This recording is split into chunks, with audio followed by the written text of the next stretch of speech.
సంక్రాంతి పండుగను ప్రజలలా చేసుకుంటారో తెలియదు కానీ విశాఖలో ప్రైవేట్ ట్రావెల్స్ వారు మాత్రం పెద్ద పండగే చేసుకుంటున్నారు. సంక్రాంతి పండుగ సీజన్లో ఏపీఎస్ఆర్టీసీ ప్రత్యేక బస్సులు వేసినా రైళ్లున్నా అవి ఏమాత్రం సరిపోవడం లేదు. దీంతో చాలా మంది ప్రయాణికులు ప్రైవేట్ బస్సులను ఆశ్రయిస్తున్నారు. ఇదే అదనుగా భావించి ప్రైవేట్ ట్రావెల్స్ భారీగా టికెట్ ధరలు పెంచడంతో ప్రయాణికులు లబోదిబోమంటున్నారు.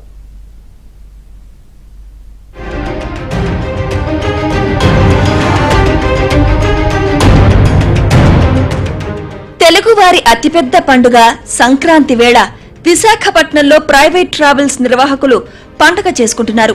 ఉద్యోగ, ఉపాధి, ఉన్నత విద్య నిమిత్తం హైదరాబాద్ వంటి నగరాల్లో స్థిరపడిన ఉత్తరాంధ్ర ప్రజలు పండుగ కోసం స్వగ్రామాలకు వచ్చేందుకు సిద్ధమవగా వారి అవసరాన్ని ఆసరాగా చేసుకుని ప్రైవేట్ ట్రావెల్స్ యజమానులు టికెట్ ధరలను అడ్డగోలుగా పెంచేస్తున్నారు.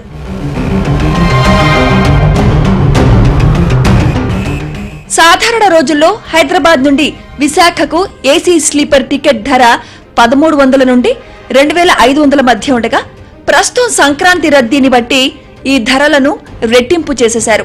ముఖ్యంగా జనవరి 16 నుండి 20 మధ్య తిరుగు ప్రయాణాల కోసం కనిష్టంగా 3250 నుండి గరిష్టంగా 6250 వరకు వసూలు చేస్తున్నారు.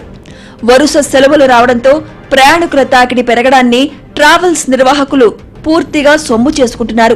రవాణా శాఖ నిబంధనల ప్రకారం ఆర్టీసీ ధర కంటే 50% మాత్రమే అదనంగా వసూలు చేసే వెసులుబాటు ఉన్నప్పటికీ మెజార్టీ సంస్థలు ఈ నిబంధనలను బేఖాతరు చేస్తూ ప్రయాణికులను నిలువు దోపిడీ చేస్తున్నాయి. ప్రైవేట్ ట్రావెల్స్ విచ్చలవిడిగా ప్రైవేట్ బస్సులు అనేవి విపరీతంగా పెరిగాయి. వాటి మీద నియంత్రణం అనేది లేకుండా పోయింది.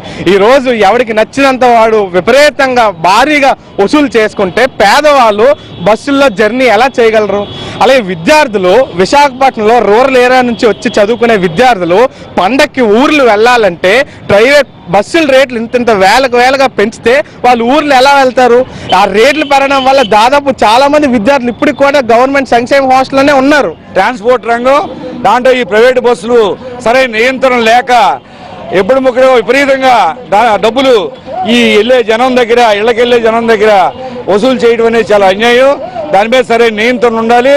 ఈ ఏదైతే రవాణా అధికారులు ఈ ట్రాన్స్పోర్ట్ డిపార్ట్మెంట్ వీళ్ళందరూ కూడా నిఘా వేసి కరెక్ట్గా వాళ్ళ దగ్గర వాళ్ళు ఆ బస్సులే కరెక్ట్గా ఉన్నాయో లేవో చూడాలి. ఈ మధ్య ప్రైవేట్ బస్సులు యాక్సిడెంట్లు కూడా పెరిగిపోతున్నాయి. కాబట్టి వాళ్ళు టికెట్లు కూడా ఎక్కువ అమ్మకుండా నియంత్రణ చేయాలి. ఈ నేపథ్యంలో ఆంధ్రప్రదేశ్ రవాణా శాఖ అధికారులు కఠిన చర్యలకు ఉపక్రమించారు.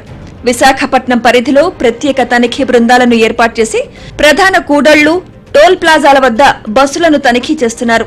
అక్రమంగా ధరలు పెంచితే వారిపై ఉక్కుపాదం మోపుతామని, అవసరమైతే పర్మిట్లను కూడా రద్దు చేస్తామని అధికారులు హెచ్చరిస్తున్నారు.